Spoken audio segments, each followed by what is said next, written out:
الحمد لله نحمده ونصلي ونسلم على رسوله الكريم أما بعد فأعوذ بالله من الشيطان الرجيم بسم الله الرحمن الرحیم۔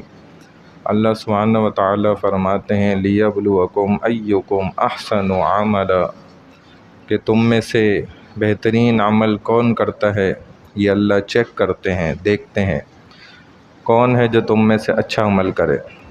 اکبر بادشاہ جب یہ بادشاہ تھا تو یہ مسجد میں آ کر جھاڑو لگایا کرتا تھا۔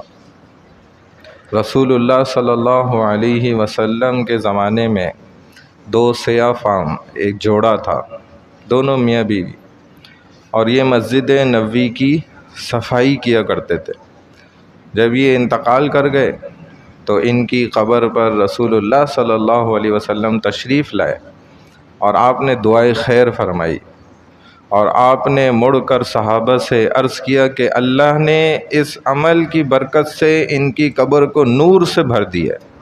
دیکھیں، ہمارے اساتذہ کے بھی استاذ حضرت بن نوری رحمہ اللہ، ہم نے بڑوں سے سنا، فرمایا کرتے تھے کہ میرا دل چاہتا ہے بڑا کہ ایک جنگل ہو، ویرانہ ہو، اور وہاں پر مجھے مسجد بنانے کا موقع مل جائے، میں مسجد بناؤں اور گارا مٹی میں گیلا کروں، جوڑوں، اپنے ہاتھوں سے لیپ لگاؤں اور پھر اس کو جوڑوں اور مسجد تیار کر دوں، اور خود اس کی صفائی کروں، اور خود اس میں اذان دوں، خدمت کروں، جھاڑو لگاؤں، نماز پڑھاؤں، جب وہ آباد ہو جائے تو میں وہاں سے چلا جاؤں۔ دیکھیں کتنی بڑی نیت ہے۔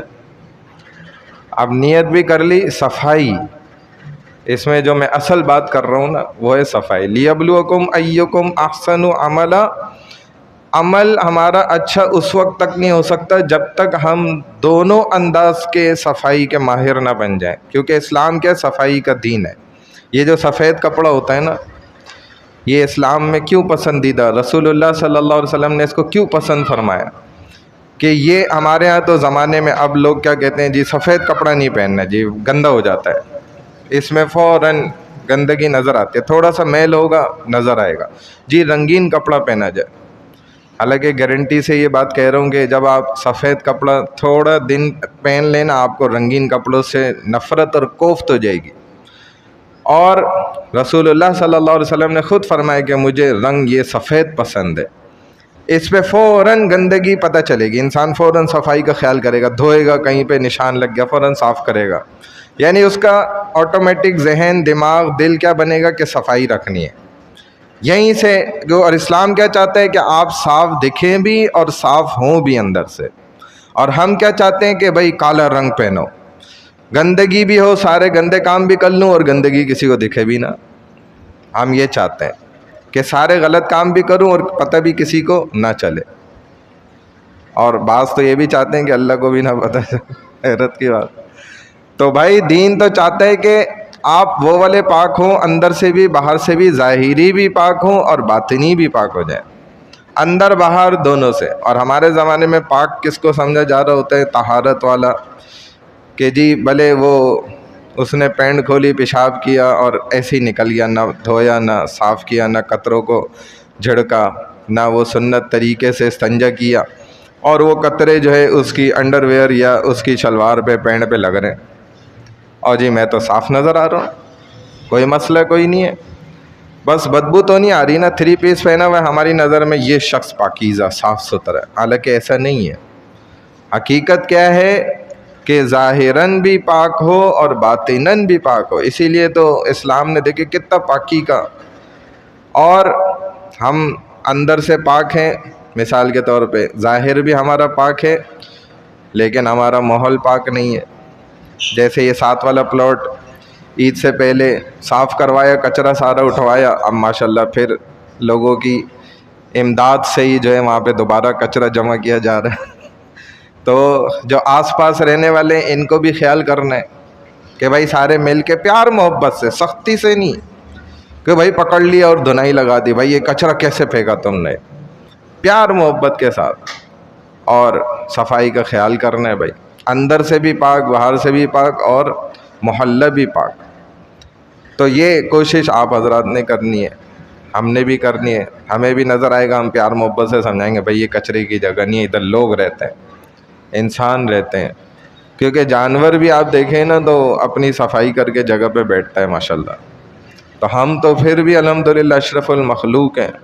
اور رسول اللہ صلی اللہ علیہ وسلم تو کس قدر جو ہے دیکھیں برداشت بھی کر رہے ہیں۔ جب وہ فیصلہ کیا تھا نا ان منافقین رؤساء مکہ سرداروں نے، ابو جہل نے ساری ترکیبیں آزما لیں، آخر اس نے کہا بھائی ایک ترکیب اب میرے دماغ میں آئی ہے کہ جو جو رسول اللہ صلی اللہ علیہ وسلم کے گھر کے قریب رہتا ہے نا ان کے نام بتاؤ کون کون ہے، اچھا یہ فلانا ہے فلانا ہے، یہ تم سب نے اپنا کچرا رسول اللہ صلی اللہ علیہ وسلم کے نا دروازے پہ پھینکنا ہے۔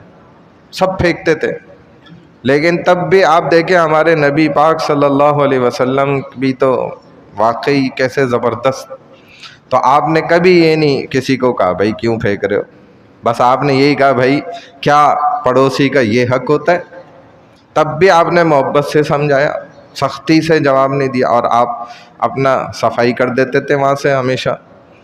تو یہی عادت ہمیں اپنانی ہے بھائی، ایک ایک فرد ایک ایک بندہ، حالانکہ کوئی مشکل نہیں ہے، گھر کی گندگی کچرا آپ روزانہ جاتے ہوئے صحیح جگہ پہ پھینک دیں۔ اب تو الحمدللہ کافی ڈبے رکھے ہوئے ہیں آگے پیچھے، کچرا کنڈیاں بھی بنی ہوئی ہوتی ہیں باقاعدہ طور پہ، تو جہاں پر ہے وہیں پر ہی جا کر اس کو ڈم کیا جائے، یا کسی کے ذمہ لگا دیا جائے۔ 200، 250، 500، 1000 روپے لیتے ہوں گے مہینے کا، اور پورا مہینہ وہ آپ کے گھر سے کچرا لے جاتے ہیں ایک وقت آ کر۔